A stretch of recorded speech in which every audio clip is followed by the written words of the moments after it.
اگر امامہ کو یہ توقع تھی کہ سالار جلال کو اس سے شادی کرنے کے لیے قائل کرے گا تو یہ اس کی سب سے بڑی بھول تھی۔ وہ امامہ سے کوئی ہمدردی رکھتا تھا، نہ ہی کسی خوف خدا کے تحت اس سارے معاملے میں کودا تھا۔ اس کے لیے سب کچھ ایک ایڈونچر تھا، اور ایڈونچر میں یقیناً جلال سے امامہ کی شادی شامل نہیں تھی۔ اگر جلال سے اس کی شادی کے لیے دلائل دینے بھی پڑتے تو وہ کیا دیتا؟ اس کے پاس صرف ایک دلیل کے علاوہ کوئی اور دلیل نہیں تھی کہ جلال اور امامہ ایک دوسرے سے محبت کرتے ہیں، اور وہ یہ دلیل تھی جسے جلال پہلے ہی رد کر چکا تھا۔ وہ مذہبی یا اخلاقی حوالوں سے قائل نہیں کر سکتا تھا، کیونکہ وہ خود ان چیزوں سے نابلد تھا۔ مذہب اور اخلاقیات سے اس کا دور دور سے کوئی بھی واسطہ نہیں تھا۔ سب سے بڑی بات یہ تھی کہ آخر وہ امامہ کے لیے ایک دوسرے آدمی سے اتنی لمبی بحث کیوں کرتا، وہ بھی ایسا آدمی جسے دیکھتے ہی اس نے ناپسند کر دیا تھا۔ اور یہ تمام وہ باتیں تھیں جو اسلام آباد سے لاہور آتے ہوئے سوچ رہا تھا۔ وہ آیا اس لیے تھا کیونکہ وہ جلال سے ملنا چاہتا تھا اور دیکھنا چاہتا تھا کہ امامہ کے پیغام پر اس کا رد عمل کیا رہتا تھا۔ اس نے امامہ کا پیغام اسی کے لفظوں میں کسی اضافے یا ترمیم کے بغیر پہنچا دیا تھا، اور اب وہ جلال کا جواب لے کر واپس جا رہا تھا۔ خاصا محظوظ ہو رہا تھا۔ آخر اس پیغام کے جواب میں وہ کیا کرے گی؟ کہے گی اشجد سے تو شادی نہیں کرے گی، جلال اس سے شادی کرنے پر تیار نہیں، گھر سے وہ نکل نہیں سکتی، کوئی اور ایسا آدمی نہیں جو اس کی مدد کے لیے آ سکے۔ پھر آخر وہ آگے کیا کرے گی؟ عام طور پر لڑکیاں ان حالات میں خودکشی کرتی ہیں۔ اوہ یس، وہ یقیناً اب مجھ سے زہر یا ریوالور پہنچانے کی خواہش کرے گی۔ سالار متوقع صورتحال کے بارے میں سوچ کر پرجوش ہو رہا تھا۔ خودکشی، ویری ایکسائٹنگ۔ آخر اس کے علاوہ وہ اور کر بھی کیا سکتی ہے؟ تم مجھ سے شادی کرو گے؟ سالار کو جیسے شوق لگا۔ فون پر نکاح وہ کچھ دیر کے لیے بول نہیں سکا۔ لاہور سے واپس آنے کے بعد اس نے امامہ کو جلال کا جواب بالکل اسی طرح پہنچا دیا تھا۔ اس کا اندازہ تھا کہ وہ رونا دھونا شروع کرے گی اور پھر اس سے کسی ہتھیار کی فرمائش کرے گی، مگر وہ کچھ دیر کے لیے خاموش رہی۔ پھر اس نے سالار سے جو کہا تھا اس نے چند ثانیوں کے لیے سالار کے ہوش گم کر دیے تھے۔ مجھے صرف کچھ دیر کے لیے تمہارا ساتھ چاہیے تاکہ میرے والدین ارشد کے ساتھ میری شادی نہ کر سکیں، اور پھر تم بیلف کے ذریعے مجھے یہاں سے نکال لو۔ اس کے بعد مجھے تمہاری ضرورت نہیں رہے گی، اور میں کبھی بھی اپنے والدین کو تمہارا نام نہیں بتاؤں گی۔ وہ اب کہہ رہی تھی اوکے کر لیتا ہوں، مگر یہ بیلف والا کام تھوڑا مشکل ہے، اس میں بہت سی لیگیلٹیز انوالو ہو جاتی ہیں، وکیل کو ہائر کرنا۔ اور امامہ نے دوسری طرف سے اس کی بات کاٹ دی۔ تم اپنے فرینڈ سے اس سلسلے میں مدد لے سکتے ہو، تمہارے فرینڈز تو اس طرح کے کاموں میں ماہر ہوں گے۔ سالار کے ماتھے پر کچھ بل نمودار ہوئے۔ کس طرح کے کاموں میں؟ اس طرح کے کاموں میں؟ تم کیسے جانتی ہو؟ وسیم نے مجھے بتایا تھا کہ تمہاری کمپنی اچھی نہیں ہے۔ امامہ کے منہ سے بے اختیار نکلا اور پھر وہ خاموش ہو گئی۔ یہ جملہ مناسب نہیں تھا۔ میری کمپنی بہت اچھی ہے، کم از کم جلال النصر کی کمپنی سے بہتر ہے، سالار نے چپتے ہوئے لہجے میں کہا۔ وہ اس بار بھی خاموش رہی۔ بہرحال میں دیکھتا ہوں میں اس سلسلے میں کیا کر سکتا ہوں۔ سالار کچھ دیر اس کے جواب کا انتظار کرنے کے بعد بولا، مگر تمہیں یہ بات ضرور یاد رکھنی چاہیے کہ یہ کام بہت رسکی ہے۔ میں جانتی ہوں، مگر ہو سکتا ہے میرے والدین صرف یہ پتہ چلنے پر ہی مجھے گھر سے نکال دیں کہ میں شادی کر چکی ہوں، اور مجھے بیلف کی مدد لینی نہ پڑے۔ ہو سکتا ہے وہ میری شادی کو قبول کر لیں اور پھر میں تم سے طلاق لے کر جلال سے شادی کر سکوں۔ سالار نے سر کو قدر افسوس کے عالم میں جھٹکا۔ اس نے دنیا میں اس طرح کا احمق پہلے کبھی نہیں دیکھا۔ وہ احمقوں کی جنت کی ملکہ تھی یا شاید ہونے والی تھی۔ چلو دیکھتا ہوں کیا ہوتا ہے، سالار نے فون بند کرتے ہوئے کہا۔ میں ایک لڑکی سے نکاح کرنا چاہتا ہوں۔ حسن نے سالار کے چہرے کو غور سے دیکھا اور پھر بے اختیار ہنسا۔ یہ اس سال کا نیا ایڈونچر ہے یا آخری ایڈونچر؟ آخری ایڈونچر، سالار نے بڑی سنجیدگی کے ساتھ تبصرہ کیا۔ یعنی تم شادی کر رہے ہو؟ حسن نے برگر کھاتے ہوئے کہا۔ شادی کا کون کہہ رہا ہے؟ سالار نے اسے دیکھا۔ تو پھر میں ایک لڑکی سے نکاح کرنا چاہ رہا ہوں، اس کو مدد کی ضرورت ہے، میں اس کی مدد کرنا چاہتا ہوں۔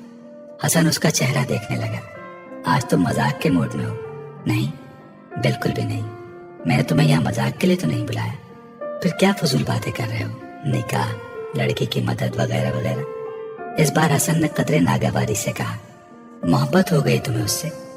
مائی فٹ، میرا دماغ خراب ہے کہ میں کسی سے محبت کروں گا۔ اور وہ بھی اس عمر میں؟ سالار نے تحقیر آمیز انداز میں کہا۔ یہی تو میں بھی یہی کہہ رہا ہوں کہ پھر تم کیا کر رہے ہو؟ سالار نے اس بار اس سے تفصیل سے امامہ اور اس کے مسئلے کے بارے میں بتایا۔ اس نے حسن کو صرف یہ نہیں بتایا کہ وہ لڑکی وسیم کی بہن ہے، کیونکہ حسن وسیم سے بہت اچھی طرح واقف تھا، لیکن اس سے تفصیلات سننے کے بعد حسن نے پہلا سوال ہی یہ کیا تھا، وہ لڑکی کون ہے؟ سالار نے بے اختیار ایک گہرا سانس لیا۔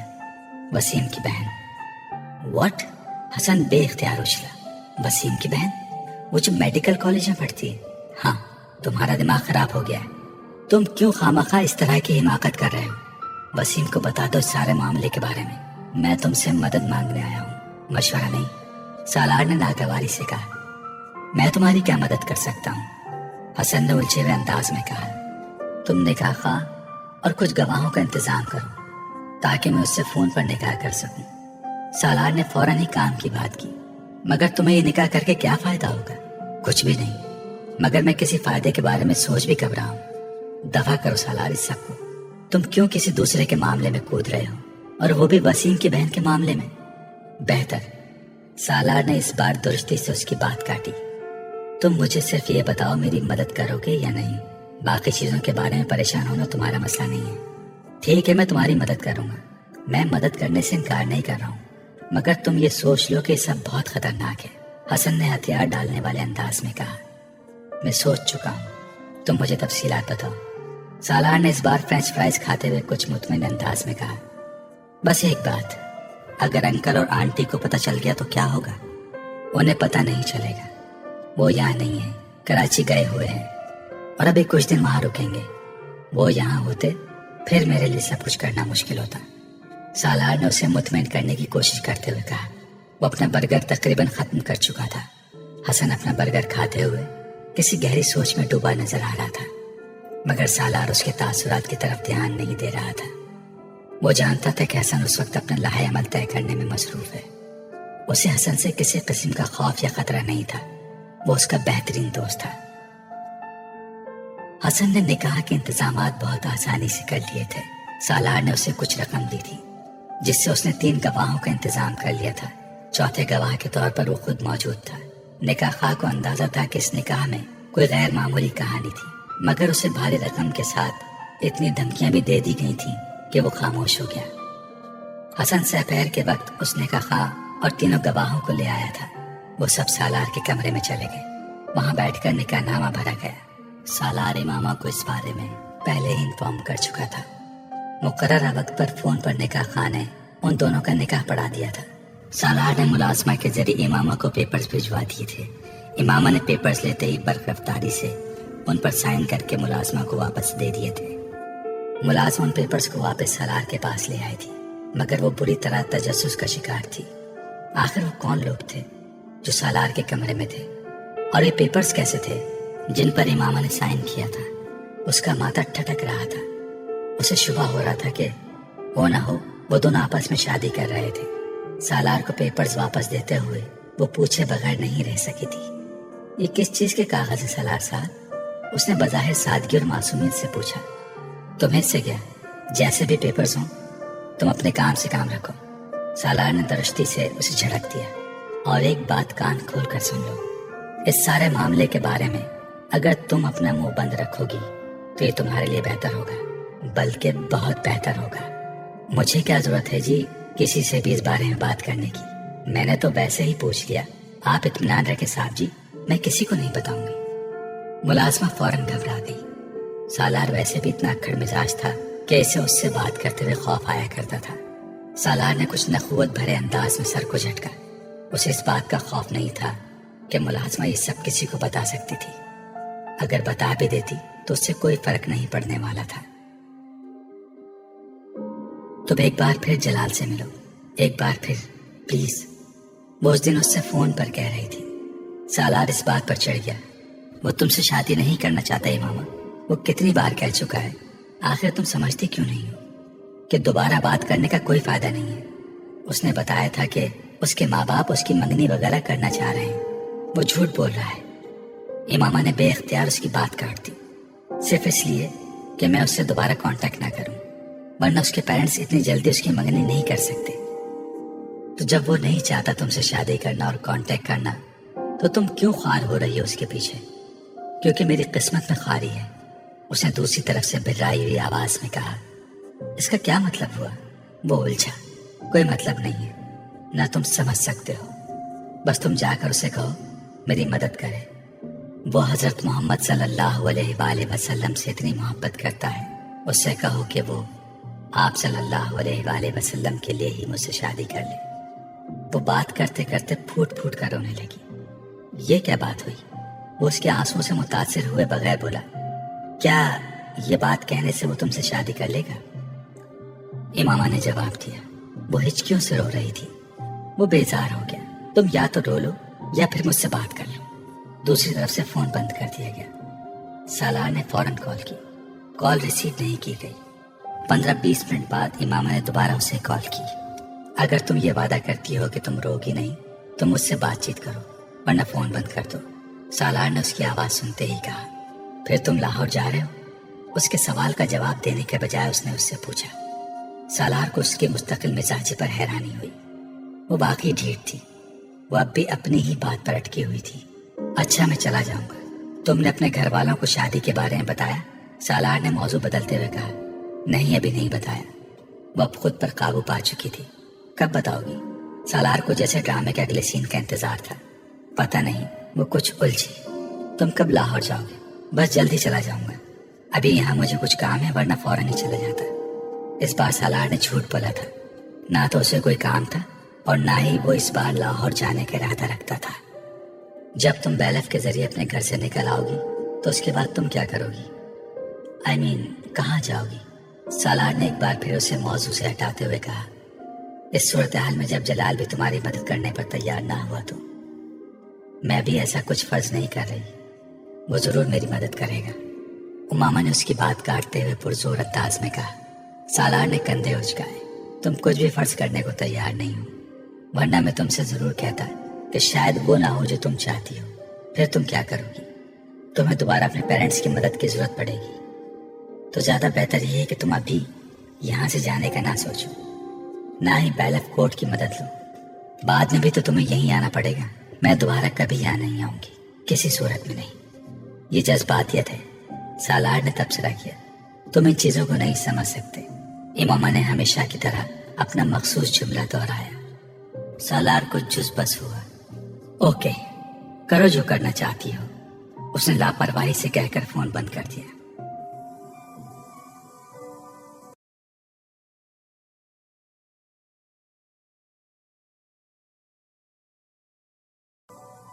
کل شام کو ہم لوگ اسد کے ساتھ تمہارا نکاح کر رہے ہیں، تمہاری رخصتی بھی ساتھ ہی کر دیں گے۔ ہاشم مبین نے رات کو اس کے کمرے میں آ کر اکھڑے ہوئے لہجے میں کہا۔ بابا، میں انکار کر دوں گی، آپ کے لیے بہتر ہے آپ اس طرح کی زبردستی میرے ساتھ نہ کریں۔ تم انکار کرو گے تو میں تمہیں اسی وقت شوٹ کر دوں گا، یہ بات یاد رکھنا تم۔ وہ سر اٹھاتے انہیں دیکھتی رہی۔ بابا، میں شادی کر چکی ہوں۔ ہاشم مبین کے چہرے کا رنگ اڑ گیا۔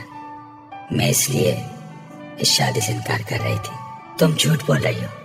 نہیں، میں جھوٹ نہیں بول رہی ہوں، میں 6 ماہ پہلے شادی کر چکی ہوں۔ کس کے ساتھ؟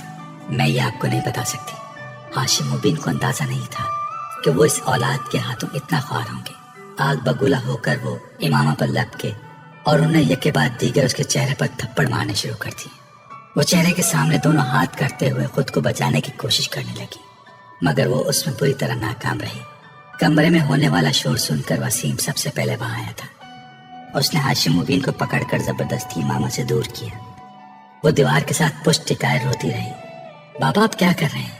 سارا معاملہ آرام سے حل کیا جا سکتا ہے۔ وسیم کے پیچھے گھر کے باقی لوگ بھی اندر چلے آئے۔ اس نے شادی کر لی ہے کسی سے، ہاشم مبین نے غم و غصے کے عالم میں کہا۔ بابا جھوٹ بول رہی، شادی کیسے کر سکتی ہے؟ ایک بار بھی گھر سے نہیں نکلی۔ یہ وسیم تھا۔ 6 ماہ پہلے شادی کر لی ہے اس نے۔ امامہ نے سر نہیں اٹھایا۔ نہیں، میں نہیں مانتا، ایسا نہیں ہو سکتا، یہ ایسا کر ہی نہیں سکتی۔ وسیم اس کے رگ رگ سے واقف تھا۔ امامہ نے دھندلائی آنکھوں کے ساتھ اسے دیکھا اور کہا، ایسا ہو چکا ہے، کیا ثبوت ہے؟ نکاح نامہ ہے تمہارے پاس؟ وسیم نے اکڑ لہجے میں کہا، یہاں نہیں ہے، لاہور میں ہے، میرے سامان میں۔ بابا، میں کل لاہور سے اس کا سامان لے کر آتا ہوں، देख लेते हैं, वसीम ने हाशिम मुबीन से कहा। इमामा बेख्तियार पछताई। सामान से क्या मिल सकता था? शादी कर भी ली तो कोई बात नहीं, तलाक दिलवा कर तुम्हारी शादी असजद से कराऊंगा, और उस आदमी ने तलाक ना दी तो फिर उसे कत्ल करा दूंगा। हाशिम मुबीन ने सुर्ख चेहरे के साथ वहां से जाते हुए कहा। कमरा आहिस्ता आहिस्ता खाली हो गया। वो अपने बेड पर बैठ गई। उसे पहली बार एहसास हो रहा था कि जाल में फंसने के बाद के एहसास क्या होते हैं। ये एक इत्तेफाक था कि निकाहनामे की कॉपी सालार ने उसको नहीं भिजवाई थी। अगर उसके पास होती भी तो तब भी वो उसे हाशिम मुबीन को नहीं दे सकती थी, वरना सालार सिकंदर का नाम निकाहनामे पर देखने के बाद उनके लिए उस तक पहुंचना और उससे छुटकारा हासिल करना मिनटों का काम था। उसके सामान से निकाहनामा नहीं मिलेगा तो उसके इस बयान पर किसी को यकीन नहीं आ सकता कि वो निकाह कर चुकी है। उसने कमरे के दरवाजे को लॉक कर दिया और मोबाइल पर सालार को कॉल करने लगी। उसने उसे सारी सूरत हाल से आगाह कर दिया। तुम एक बार फिर लाहौर जाओ और जलाल को मेरे बारे में बताओ। मैं भी इस घर में नहीं रह सकती, मुझे यहाँ से निकलना है और इसके अलावा मैं कहीं नहीं जा सकती। तुम मेरे लिए एक वकील को हायर करो और उससे कहो कि मेरे पेरेंट्स को मेरे शौहर की तरफ से मुझे हब्से भेजा में रखने के खिलाफ एक कोर्ट नोटिस भिजवाए। तुम्हारे शौहर यानी मेरी तरफ से? तुम वकील को अपना नाम मत बताना, बल्कि ये बेहतर है कि अपने किसी दोस्त के जरिए वकील को हायर करो और मेरे शौहर का कोई भी फर्जी नाम दे सकते हो। तुम्हारा नाम वकील के जरिए उन्हें पता चलेगा तो वो तुम तक पहुंच जाएंगे और मैं ये नहीं चाहती। इमामा ने उसे ये नहीं बताया कि उसे क्या खदशा है और ना ही सालार ने अंदाजा लगाने की कोशिश की। उससे बात करने के बाद इमामा ने फोन बंद कर दिया। अगले रोज किसी वकील ने फोन करके हाशिम मुबीन से इमामा के सिलसिले में बात की और उन्हें इमामा को जबरदस्ती अपने घर में रखने के बारे में उसके शौहर की तरफ से किए जाने वाले केस के बारे में बताया। हाशिम मुबीन को मजीद किसी सबूत की जरूरत नहीं रही थी। वो गुस्से में फंकारते हुए उसके कमरे में गए और उसे बुरी तरह मारा। तुम देख रहे इमामा, तुम किस तरह बर्बाद होगी, एक एक शय के लिए तरसोगी। तुम जो लड़कियां तुम्हारी तरह अपने माँ बाप की इज्जत को नीलाम करती हैं, उनके साथ यही होता है। तुम हमें कोर्ट तक ले गई हो, तुमने वो सारे एहसान फरामोश कर दिए जो हमने तुम पर किए। तुम्हारे जैसी बेटियों को वाकई पैदा होते ही दफन कर देना चाहिए। वो बड़ी खामोशी से पिटती रही। अपने बाप की कैफियत को समझ सकती थी, मगर वो अपनी कैफियत और अपने एहसासात उन्हें नहीं समझा सकती थी। तुमने हमें किसी को मुंह दिखाने के काबिल नहीं छोड़ा, किसी को नहीं, हमें जिंदा दरगोर कर दिया है तुमने। सलमा उसके पीछे कमरे में दाखिल हुई थी, मगर उन्होंने हाशिम मुबीन को रोकने की कोशिश नहीं की। वो खुद भी बुरी तरह मुश्तइल थी। वो जानती थी कि इमामा का ये कदम किस तरह उनके पूरे खानदान को मुतासिर करने वाला था, और खास तौर पर उनके शौहर को। तुमने हमारे एतमाद का खून किया है। काश तुम मेरी औलाद ना होती, कभी मेरे खानदान में पैदा ना होती। पैदा हो ही गई थी तो तभी मर जाती, या मैं ही तुम्हें मार देता। इमामा आज उनकी बातों और पिटाई पर नहीं रोई थी। उसने मदाफियत की कोई कोशिश नहीं की थी। वो सिर्फ खामोशी के साथ पिटती रही। फिर हाशिम मुबीन अहमद जैसे थक से गए और उसे मारते मारते रुक गए। उनका सांस फूल गया था। वो बिल्कुल खामोशी से उनके सामने दीवार के साथ लगी खड़ी थी। तुम्हारे पास अब भी वक्त है, सब कुछ छोड़ दो, उस लड़के से तलाक ले लो और असजद से शादी कर लो। हम उस सबको माफ कर देंगे, भुला देंगे। इस बार सलमा ने तेज लहजे मुझसे कहा। नहीं, वापस आने के लिए इस्लाम कबूल नहीं किया, मुझे वापस नहीं आना। इमामा ने मध्यम मगर मुस्तहकम आवाज में कहा। आप मुझे इस घर से चले जाने दें, मुझे आजाद कर दें। इस घर से निकल जाओगी तो दुनिया तुम्हें बहुत ठोकरें मारेगी। तुम्हें अंदाजा नहीं है कि बाहर की दुनिया में कैसे मगरमच्छ तुम्हें हड़प करने के लिए बैठे हैं। जिस लड़के से शादी करके तुमने हमें जलील किया है, वो तुम्हें बहुत ख्वार करेगा। हमारे खानदान को देखकर उसने तुम्हारे साथ इस तरह चोरी छुपे रिश्ता जोड़ा है। जब हम तुम्हें अपने खानदान से निकाल देंगे और तुम पाई पाई की मोहताज हो जाओगी, तो वो भी तुम्हें छोड़कर भाग जाएगा। तुम्हें कहीं पनाह नहीं मिलेगी, कोई ठिकाना नहीं मिलेगा। सलमा उसे डरा रही थी। अब भी वक्त है इमामा, तुम्हारे पास अब भी वक्त है। नहीं अम्मी, मेरे पास वक्त नहीं है। मैं सब कुछ तय कर चुकी हूँ। मैं अपना फैसला आपको बता चुकी हूँ। मुझे ये सब कबूल नहीं। मुझे आप जाने दें। अपने खानदान से अलग करना चाहते हैं कर दें, जायदाद से महरूम करना चाहते हैं कर दें। मैं कोई एतराज नहीं करूँगी, मगर मैं करूँगी वही जो मैं आपको बता रही हूँ। मैं अपनी जिंदगी के रास्ते का इंतखाब कर चुकी हूँ। आप या कोई भी उसे बदल नहीं सकता। ऐसी बात है तो तुम इस घर से निकल कर दिखाओ। मैं तुम्हें जान से मार दूंगी, लेकिन इस घर से तुम्हें जाने नहीं दूंगी। और उस वकील को तो मैं अच्छी तरह देख लूंगा। तुम्हें अगर ये खुशफहमी है कि कोई कोर्ट या अदालत तुम्हें मेरी तहवील से निकाल सकती है, तो ये तुम्हारी भूल है। मैं तुम्हें कभी भी कहीं भी जाने नहीं दूंगा। मैं बैलेट में आने से पहले इस घर से कहीं और मुंतकिल कर दूंगा। फिर मैं देखूंगा कि तुम किस तरह अपने फैसले को तब्दील नहीं करती। और मुझे अगर वो लड़का ना मिला जिससे तुमने शादी की है, तो फिर मैं इस बात की परवाह किए बगैर कि तुम्हारा निकाह हो चुका है, अजद से तुम्हारी शादी कर दूंगा। मैं इस शादी को सिरे से मानने से इनकार करता हूँ। तुम्हारी शादी सिर्फ वो होगी जो मेरी मर्जी से होगी, इसके अलावा नहीं। वो मुश्तिल अंदाज में कहते हुए सलमा के साथ बाहर निकल गए। वो वहीं दीवार के साथ खड़ी खौफजदा और परेशान नजरों से दरवाजे को देखती रही। उसने जिस मकसद के लिए शादी की थी, उसका कोई फायदा होता नजर नहीं आ रहा था। हाशिम मुबीन अहमद अपनी बात पर चट्टान की तरह अड़े हुए थे। बेचारी इमामा बीबी। नासिरा ने सालार के कमरे की सफाई करते हुए अचानक बुलंद आवाज में अफसोस का इजहार करते हुए कहा। सालार ने मुड़कर उसे देखा। वो अपनी स्टडी टेबल पर पड़ी हुई किताबों को समेट रहा था। नासिरा उसे मुतवज्जा देखकर तेजी से बोली, बड़ी मार पड़ी है जी कल रात को। किसको मार पड़ी है? सालार ने किताबें एक तरफ रखते हुए कहा। इमामा बीबी को जी। और किसे? वो किताबें एक तरफ करते करते रुक गया और नासिरा को देखा, जो कमरे में मौजूद एक शेल्फ की झाड़ पोंछ कर रही थी। हाशिम मुबीन ने कल बहुत मारा है उसे। सालार बेहद महसूस हुआ। बाकी? हाँ जी, बहुत ज्यादा पिटाई की है, मेरी बेटी बता रही थी, नासिरा ने कहा। Very nice. सालार ने बेख्तियार तबसरा किया। जी, आप क्या कह रहे हैं? नासिरा ने उससे पूछा। उसके होंठों पर मौजूद मुस्कुराहट नासिरा को बड़ी अजीब लगी। उसे तवक्को नहीं थी कि वो इस खबर पर मुस्कुराएगा। उसके जाती कयाफों और अंदाजों के मुताबिक उन दोनों के दरमियान जैसे ताल्लुकात थे, इस पर सालार को बहुत ज्यादा अफसुर्दा होना चाहिए था। मगर यहाँ सूरत हाल बिल्कुल बरक्स थी। बेचारी इमामा बीबी को पता चल जाए कि सालार साहब इस खबर पर मुस्कुरा रहे थे, तो वो तो सदमे से ही मर जाएंगी। नासिरा ने दिल में सोचा। किस बात पर मारा है जी? सुना है वो अजद साहब से शादी करने पर तैयार नहीं है, किसी और लड़के से शादी करना चाहती हैं। नासिरा ने लड़के पर जोर देते हुए मानी खेज अंदाज में सालार को देखा। बस इस बात पर? सालार ने लापरवाही से कहा। ये कोई छोटी बात थोड़ी है जी। उनके पूरे घर में तूफान मचा हुआ है। शादी की तारीख तय हो चुकी है, कार्ड आ चुके हैं, और अब इमामा बीबी बजिद हैं कि वो अजद साहब से शादी नहीं करेंगी। बस इसी बात पर हाशिम साहब ने उनकी पिटाई की। ये तो कोई बड़ी बात नहीं है कि इस पर किसी को मारा जाए। वो अपनी किताबों में मसरूफ था। ये तो आप कह रहे हैं ना, उन लोगों के लिए तो ये बहुत बड़ी बात है। नासिरा ने इस तरह सफाई करते हुए तबसरा किया। मैं तो बड़ी दुखी हूँ इमामा बीबी के लिए। बड़ी अच्छी है, अदब लिहाज वाली, और अब देखें क्या कयामत टूट पड़ी है उन पर। हाशिम साहब ने घर से निकलने पर पाबंदी लगा दी है। मेरी बेटी रोज उनका कमरा साफ करती है और वो बताती है कि उनका चेहरा ही उतर कर रह गया है। नासिरा इस तरह बोल रही थी, शायद वो शऊरी तौर पर ये कोशिश कर रही थी कि सालार उसे अपना और इमामा के हिमायती और तरफदार समझे, कोई राज कह दे। मगर सालार अहमक नहीं था। उसे नासिरा की इस नाम निहाद हमदर्दी से कोई दिलचस्पी थी भी नहीं। अगर इमामा की पिटाई हो रही थी और उसे कुछ तकलीफों का सामना करना पड़ रहा था, तो उससे उसका क्या ताल्लुक था। मगर उसे इस सूरत हाल पर हंसी जरूर आ रही थी। क्या इस दौर में भी कोई इस उम्र की औलाद पर हाथ उठा सकता है, और वो भी हाशिम मुबीन जैसे अमीर तबके का आदमी? हैरानी की बात है।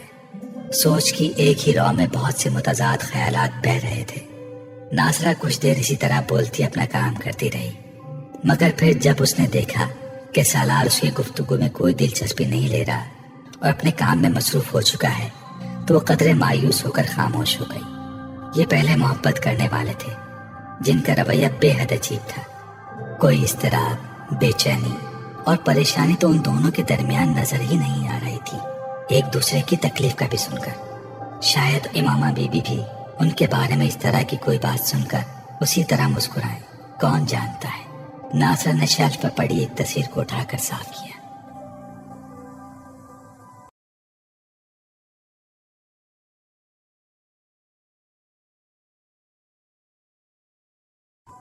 घर छोड़ देने का फैसला उसके जिंदगी के सबसे मुश्किल और तकलीफ दे फैसलों में से एक था, मगर इसके अलावा उसके पास अब कोई दूसरा रास्ता नहीं था। हाशिम मुबीन उसे कहाँ ले जाते और फिर किस तरह उसे तलाक दिलवा कर उसकी शादी असजद से करते, वो नहीं जानती थी। वाहिद चीज जो वो जानती थी वो ये हकीकत थी कि एक बार वो उसे कहीं और ले गए तो फिर उसके पास रिहाई और फरार का कोई रास्ता नहीं बचेगा। ये वो बात अच्छी तरह जानती थी कि वो उसे जान से कभी नहीं मारेंगे, मगर जिंदा रहकर इस तरह की जिंदगी गुजारना ज्यादा मुश्किल हो जाता है जैसी जिंदगी की वो उससे तवक्को और तसव्वुर कर रही थी। हाशिम मुबीन अहमद के चले जाने के बाद वो बहुत देर तक बैठी रोती रही और फिर उसने पहली बार अपने हालात पर गौर करना शुरू किया। उसे घर से सुबह होने से पहले पहले निकलना था और निकलकर किसी महफूज जगह पर जाकर पहुंचना था। महफूज जगह, उसके जहन में एक बार फिर जलालुन नसर का ख्याल आया। उस वक्त सिर्फ वही शख्स था जो उसे सही मायनों में तहफ्फुज़ दे सकता था। हो सकता है मुझे अपने सामने देखकर उसका फैसला और रवैया बदल जाए, वो अपने फैसले पर गौर करने पर मजबूर हो जाए। हो सकता है वो मुझे सहारा और तहफ्फुज़ देने पर तैयार हो जाए। उसके वालिदैन को मुझ पर तरस आ जाए। एक मासूम सी उम्मीद उसके दिल में उभर रही थी। वो मदद नहीं करते तब भी कम से कम मैं आज़ाद तो होंगी, अपनी जिंदगी को अपनी मर्जी से गुजार तो सकूंगी।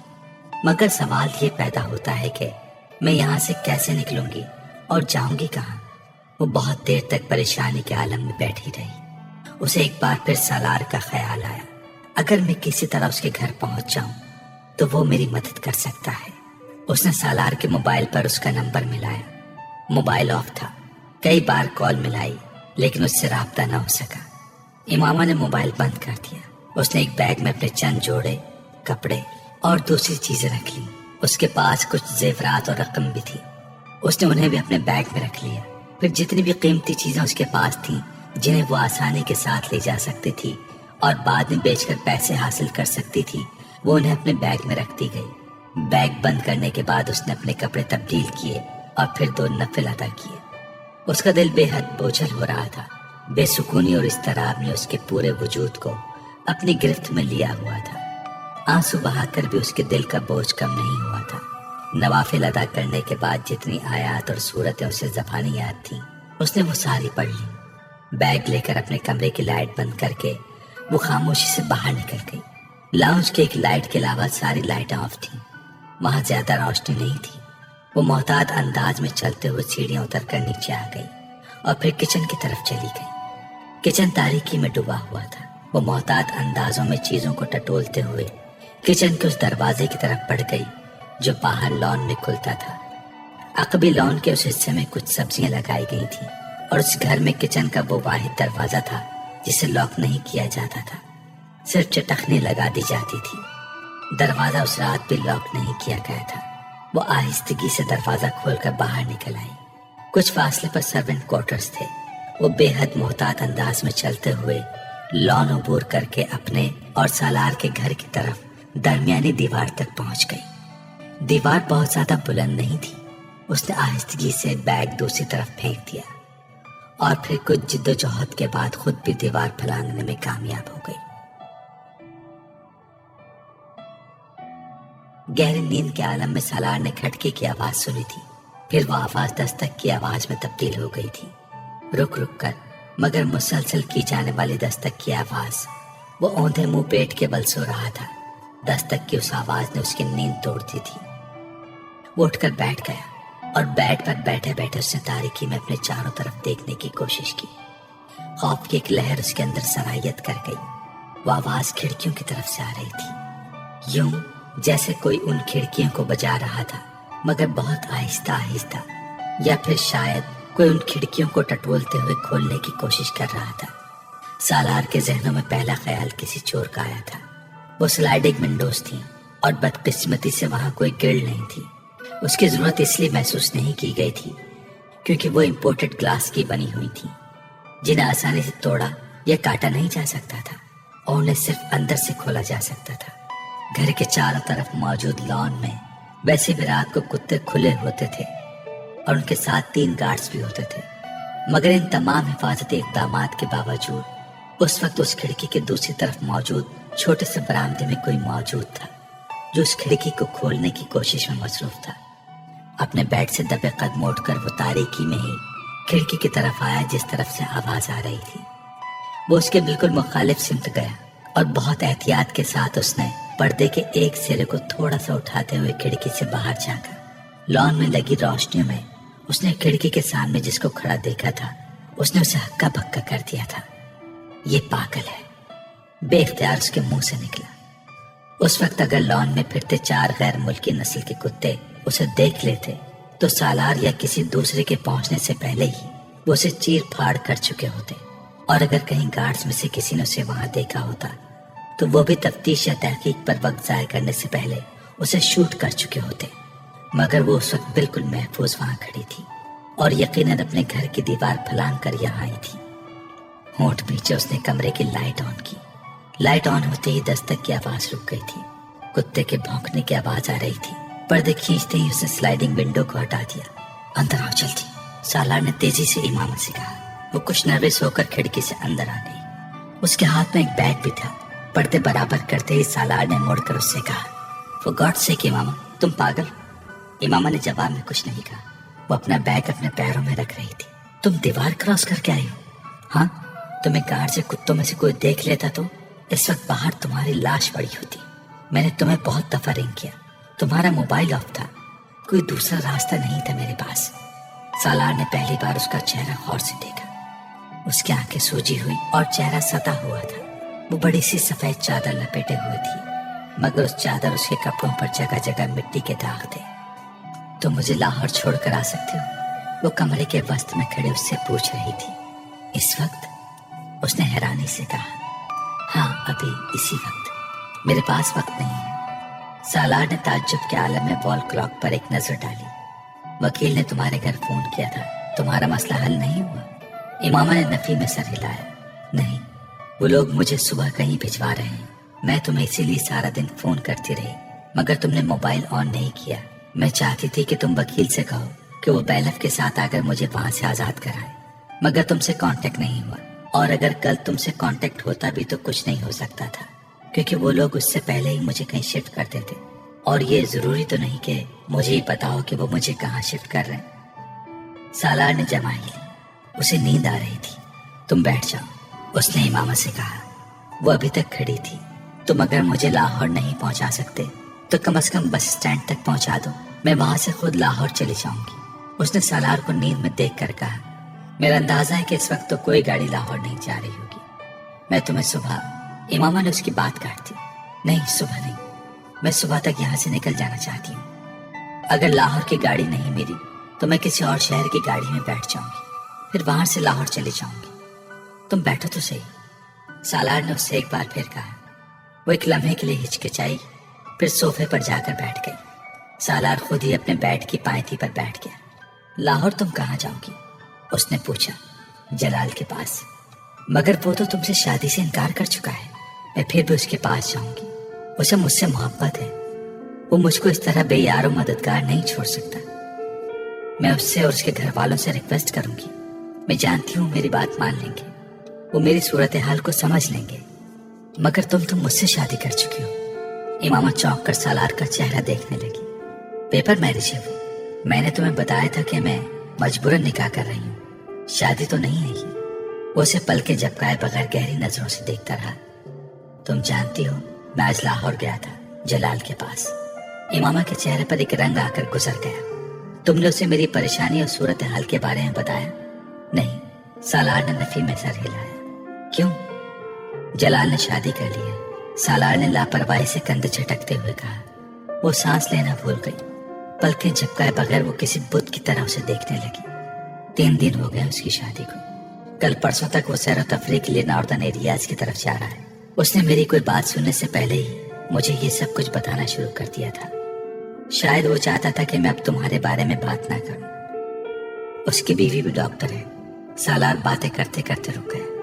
मेरा ख्याल था कि उसके घर वालों ने तुम्हारे मसले की वजह से ही उसकी इस तरह अचानक शादी की है। वो एक के बाद दीगर झूठ पर झूठ बोलता जा रहा था। मुझे यकीन नहीं आ रहा, जैसे किसी खला से आवाज आई थी। हाँ, मुझे भी यकीन नहीं आया था। और मुझे तवक्को थी कि तुम्हें भी यकीन नहीं आएगा, मगर ये सच है। तुम फोन करके उससे बात कर सकती हो इस बारे में। सालार ने कंधे झटकते हुए लापरवाही से कहा।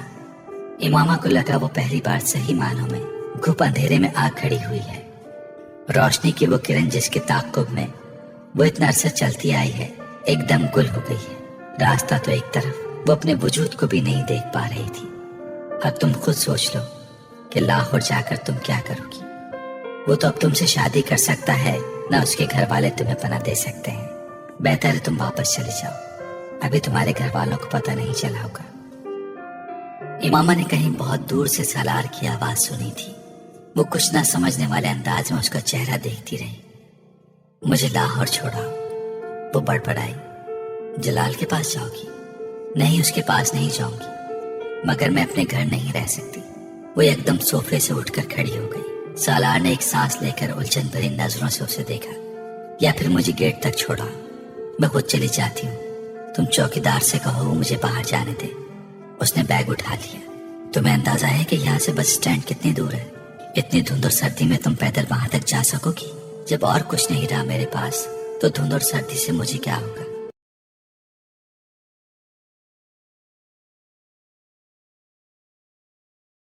सालार ने उसे गीली आंखों के साथ मुस्कुराते हुए देखा था।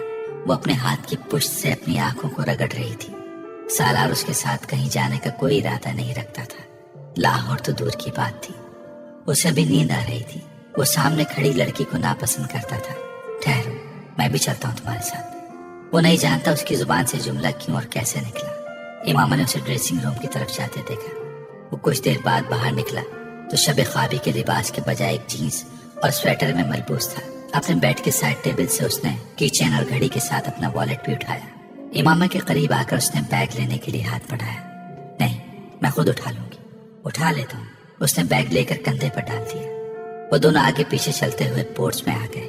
सालार ने उसके लिए फ्रंट सीट का दरवाजा खोला था और बैग को पिछली सीट पर रख दिया। गाड़ी गेट की तरफ आते देखकर चौकीदार ने खुद ही गेट खोल दिया था, मगर उसके करीब गुजरते हुए सालार ने उसकी आंखों में उस हैरत को देख लिया था जो उसकी नजरों में रात के उस वक्त फ्रंट सीट पर बैठी हुई इमामा को देख कर आई थी।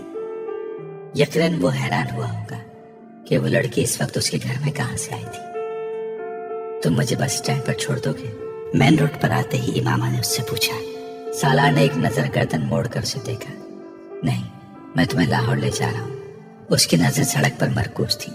गाड़ी उस बड़ी सड़क पर दौड़ रही थी जो तकरीबन सुनसान थी। ट्रैफिक ना होने के बराबर था। स्टीयरिंग पर दाएं हाथ रखे उसने बाएं हाथ को मुंह के सामने रखकर जमाई रोकी और नींद के गलबे को भगाने की कोशिश की। उसके बराबर की सीट पर बैठी इमामा बेआवाज रो रही थी। सालार इस बात से बेखबर था। वो वक्तन फवक्तन अपने हाथ में पकड़े रुमाल से अपनी आंखें पोंछती और अपनी नाक रगड़ लेती और फिर सामने विंड स्क्रीन से बाहर सड़क पर नजरें जमा कर रोना शुरू कर देती। सालार वक्फे वक्फे से उस पर उचटती नजर डालता रहा। उसने इमामा को कोई तसल्ली देने या चुप करवाने की कोशिश भी नहीं की थी। उसका ख्याल था वो खुद ही कुछ देर आंसू बहाकर खामोश हो जाएगी। मगर जब आधा घंटा गुजर जाने के बाद भी वो उसी रफ्तार से रोती रही तो वो कुछ उकताने लगा। अगर तुम्हें घर से इस तरह भाग कर आने पर पछतावा होना था तो फिर तुम्हें घर से भागना ही नहीं चाहिए था। सालार ने खामोशी तोड़ते हुए कहा। इमामा ने उसकी बात का कोई जवाब नहीं दिया। अभी भी कुछ नहीं बिगड़ा।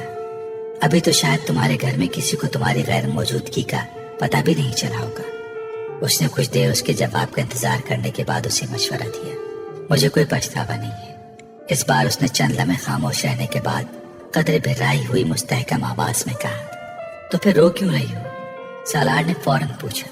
तुम्हें बताने का कोई फायदा नहीं है। वो एक बार फिर आंखें पोंछते हुए बोली। सालार ने गर्दन मोड़कर उसे गौर से देखा और फिर गर्दन सीधी कर ली। लाहौर में किसके पास जाओगी? पता नहीं। इमामा के जवाब पर सालार ने कदरे हैरानी से उसे देखा। क्या मतलब? तुम्हें पता नहीं है कि तुम कहाँ जा रही हो? फिलहाल तो नहीं। तो फिर आखिर तुम लाहौर क्यों जा रही हो? तो फिर और कहाँ जाऊं? तुम इस्लामाबाद में रह सकती थी, किसी के पास। लाहौर में भी तो कोई नहीं है जिसके पास तुम रह सको, और वो भी मुस्तकिल, जलाल के अलावा। सालार ने आखिरी 3 लफ्जों पर जोर देते हुए गर्दन मोड़कर उसे देखा। उसके पास जा रही हो तुम? कुछ देर बाद उसने कदरे छुपते हुए अंदाज में कहा। नहीं, जलाल मेरी जिंदगी से निकल चुका है। سالار اندازہ نہیں کر سکا کہ اس کی آواز میں مایوسی تھی یا افسردگی۔ اس کے پاس کیسے جا سکتی ہوں میں؟ تو پھر اور کہاں جاؤ گی؟ سالار نے ایک بار پھر تجسس کے عالم میں پوچھا۔ یہ تو میں لاہور جانے پر ہی طے کروں گی کہ مجھے کہاں جانا ہے، کس کے پاس جانا ہے، امامہ نے کہا۔ سالار نے بے یقینی کے عالم میں اسے دیکھا۔ کیا واقعی وہ نہیں جانتی تھی کہ اسے کہاں جانا تھا، یا پھر وہ اسے بتانا نہیں چاہتی تھی؟ گاڑی میں ایک بار پھر خاموشی چھا گئی۔ تمہارا فیانسی کیا نام ہے اس کا؟ ہاں، ارشد، کافی اچھا ہینڈسم آدمی ہے۔ ایک بار پھر سالار نے اس خاموشی کو توڑا۔ اور یہ جو دوسرا آدمی تھا جلال، اس کے مقابلے میں تو کچھ بھی نہیں ہے۔ کچھ زیادتی نہیں کر دی تم نے ارشد کے ساتھ؟ امامہ نے اس کے سوال کے جواب میں کچھ نہیں کہا۔ وہ صرف سامنے سڑک کو دیکھتی رہی۔ سالار کچھ دیر گردن موڑ کر اس کے جواب کے انتظار میں اس کا چہرہ دیکھتا رہا، مگر پھر اسے احساس ہو گیا کہ وہ جواب نہیں دینا چاہتی۔ میں تمہیں سمجھ نہیں پایا، جو کچھ تم کر رہی ہو اسے بھی نہیں۔ تمہاری حرکتیں بہت عجیب ہیں، اور تم اپنی حرکتوں سے زیادہ عجیب ہو۔ سالار نے کچھ دیر خاموش رہنے کے بعد کہا۔ اس بار امامہ نے اسے گردن موڑ کر دیکھا۔ کیا تمہاری حرکتوں سے زیادہ عجیب ہے میری حرکتیں؟ اور کیا میں تم سے زیادہ عجیب ہوں؟ بڑے دھیمے مگر مستحکم لہجے میں پوچھے گئے اس سوال نے چند لمحے کے لیے سالار کو لاجواب کر دیا تھا۔ میری کون سی حرکتیں عجیب ہیں، اور میں کس طرح عجیب ہوں؟ چند لمحے خاموش رہنے کے بعد سالار نے کہا۔ تم جانتے ہو کہ تمہاری کون سی حرکتیں عجیب ہیں؟ امامہ نے واپس ونڈو اسکرین کی طرف گردن موڑتے ہوئے کہا۔ یقیناً میری خودکشی ہی کی بات کر رہی ہو تم، سالار نے خود ہی اپنے سوال کا جواب دیتے ہوئے کہا۔ حالانکہ میں خودکشی نہیں کرنا چاہتا، نہ ہی میں خودکشی کی کوشش کر رہا ہوں۔ میں تو صرف ایک تجربہ کرنا چاہتا تھا۔ کیسا تجربہ؟ میں ہمیشہ لوگوں سے ایک ہی سوال پوچھتا ہوں، مگر کوئی بھی مجھے اس کا تسلی بخش جواب نہیں دے سکا۔ اس لیے میں اس سوال کا جواب خود ڈھونڈنے کی کوشش کر رہا ہوں۔ وہ بولتا رہا۔ کیا پوچھتے ہو تم لوگوں سے؟ بہت آسان سا سوال ہے، مگر ہر ایک کو مشکل لگتا ہے۔ What is next to ecstasy؟ اس نے گردن موڑ کر امامہ سے پوچھا۔ وہ کچھ دیر اسے دیکھتی رہی، پھر اس نے مدھم آواز میں کہا، pain. What is the next to pain؟ Salar نے بلا توقف ایک اور سوال کیا۔ Nothingness۔ What is next to nothingness؟ سالار نے اسی انداز میں ایک اور سوال کیا۔ Hell۔ امامہ نے کہا۔ And what is next to hell؟ اس بار امامہ خاموشی سے اس کا چہرہ دیکھتی رہی۔ What is next to hell؟ What is next to hell؟ سالار نے پھر اپنا سوال دہرایا۔ تمہیں خوف نہیں آتا؟ سالار نے امامہ کو قدرے عجیب انداز میں پوچھتے سنا۔ کس چیز سے؟ سالار حیران ہوا۔ ہیل سے، اس جگہ سے جس کے آگے اور کچھ بھی نہیں ہوتا، سب کچھ اس کے پیچھے ہی رہ جاتا ہے۔ معتوب اور مغضوب ہو جانے کے بعد باقی بچتا کیا ہے جسے جاننے کا تمہیں تجسس ہے؟ امامہ نے قدر افسوس میں کہا۔ میں تمہاری بات سمجھ نہیں سکا، سب کچھ میرے سر کے اوپر سے گزرا ہے۔ سالار نے جیسے اعلان کرنے والے انداز میں کہا۔ فکر مت کرو، آ جائے گی۔ ایک وقت آئے گا جب تمہیں ہر چیز کی سمجھ آ جائے گی، یا پھر تمہاری ہنسی ختم ہو جائے گی۔ تب تمہیں خوف آنے لگے گا، موت سے بھی اور دوزخ سے بھی۔ اللہ تمہیں سب کچھ دکھا اور بتا دے گا۔ پھر تم کسی سے یہ کبھی نہیں پوچھا کرو گی What is the next to ecstasy؟ امامہ نے بہت رسانیت سے کہا۔ یہ تمہاری پیش گوئی ہے؟ سالار نے اس کی بات کے جواب میں کچھ چپتے ہوئے لہجے میں کہا۔ نہیں، امامہ نے اسی انداز میں کہا۔ تجربہ؟ سالار نے گردن سیدھی کر لی۔ ہاں، یہ تمہارا تجربہ ہی ہو سکتا ہے۔ کی تو تم نے خودکشی ہے، میرا مطلب ہے کرنے کی کوشش کی ہے۔ میں نے اپنے طریقے سے ہی کوشش کی تھی، تم نے اپنے طریقے سے کوشش کی ہے، سالار نے سرد مہری سے کہا۔ امامہ کی آنکھوں میں ایک بار پھر آنسو آ گئے۔ گردن موڑ کر اس نے سالار کو دیکھا۔ میں نے کوئی خودکشی نہیں کی ہے۔ کسی لڑکے کے لیے گھر سے بھاگنا ایک لڑکے کے لیے خودکشی ہی ہوتی ہے، وہ بھی اس صورت میں جب وہ لڑکا شادی پر تیار ہی نہ ہو۔ دیکھو، میں خود ایک لڑکا ہوں، بہت براڈ مائنڈیڈ اور لبرل ہوں، اور میں بالکل برا نہیں سمجھتا اگر ایک لڑکی گھر سے بھاگ کر کسی لڑکے کے ساتھ کورٹ میرج یا شادی کر لے، مگر وہ لڑکا اس کا ساتھ تو دے۔ ایک ایسے لڑکے کے لیے گھر سے بھاگ جانا جو شادی کر چکا ہو میری سمجھ میں نہیں آتا، اور پھر تمہاری عمر میں بھاگنا بالکل ہی حماقت ہے۔ میں کسی لڑکے کے لیے نہیں بھاگی ہوں۔ جلال النصر، سالار نے اس کی بات کاٹتے ہوئے اسے یاد دلایا۔ मैं उसके लिए नहीं भागी हूँ, वो बे इख्तियार बुलंद आवाज में चिल्लाई। सालार का पांव बे इख्तियार ब्रेक पर जा पड़ा। उसने हैरानी से मामा को देखा। तुम मुझ पर क्यों चिल्ला रही हो? मुझ पर चिल्लाने की जरूरत नहीं है, सालार ने नाराजी से कहा। वो खिड़की से बाहर देखने लगी। ये जो तुम्हारी मजहब वाली थ्योरी या फिलॉसफी या पॉइंट या जो भी है, आई डोंट गेट इट। क्या फर्क पड़ता है अगर कोई किसी और पैगंबर को मानना शुरू हो गया? जिंदगी इन फजूल बहसों के अलावा भी कुछ है। मजहब, अकीदे या फिरके पर लड़ना, व्हाट रबिश। इमामा ने गर्दन मोड़कर नाराजगी के आलम में उसे देखा। जो चीजें तुम्हारे लिए फजूल हैं, जरूरी नहीं कि वो हर एक के लिए फजूल हो। मैं अपने मजहब पर कायम नहीं रहना चाहती और ना ही उस मजहब के किसी शख्स से शादी करना चाहती हूँ। तो ये मेरा हक है कि मैं ऐसा करूँ। मैं तुमसे ऐसी चीजों के बारे में बहस नहीं करना चाहती जिसे तुम नहीं समझते। इसलिए तुम इन मामलात के बारे में इस तरह के तबसरे मत करो। मुझे हक है मैं जो चाहे कहूँ। फ्रीडम ऑफ एक्सप्रेशन, इजहार की आजादी। सालार ने कंधे उचकाते हुए कहा। इमामा ने जवाब देने के बजाय खामोशी इख्तियार की। वो खिड़की से बाहर देखने लगी। सालार भी खामोशी से गाड़ी ड्राइव करने लगा। ये जलालुन नसर, मैं इसकी बात कर रहा था। कुछ देर की खामोशी के बाद एक बार फिर अपने उसी मौजू की तरफ आ गया। इसमें क्या खास बात है? उसने गर्दन मोड़कर इमामा को देखा। वो अब विंड स्क्रीन से बाहर सड़क को देख रही थी। जलालुन नसर और तुम्हारा कोई जोड़ नहीं है। वो बिल्कुल भी हैंडसम नहीं है। तुम एक खूबसूरत लड़की हो। मैं हैरान हूं कि तुम उसमें कैसे दिलचस्पी लेने लगी। क्या वो बहुत ज्यादा इंटेलिजेंट है? उसने इमामा से पूछा। इमामा ने हैरानी से उसे देखा। इंटेलिजेंट?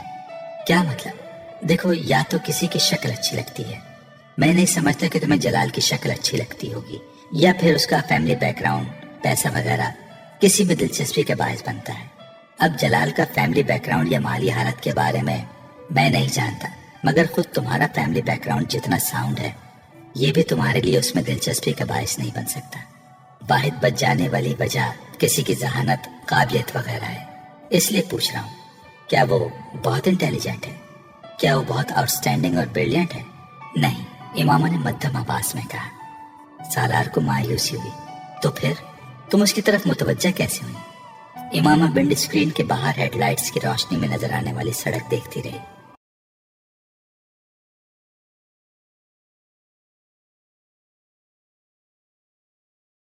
सालार ने अपना सवाल दोहराया। सिर्फ कंधे उचकाते हुए वो दोबारा ड्राइविंग पर तवज्जो देने लगा। गाड़ी में एक बार फिर खामोशी छा गई। वो नात बहुत अच्छी पड़ता है। तकरीबन 5 मिनट बाद खामोशी टूटी। विंड स्क्रीन से बाहर देखते हुए मध्यम आवाज में इमामा यूं बड़बड़ाई थी जैसे खुद कलामी कर रही हो।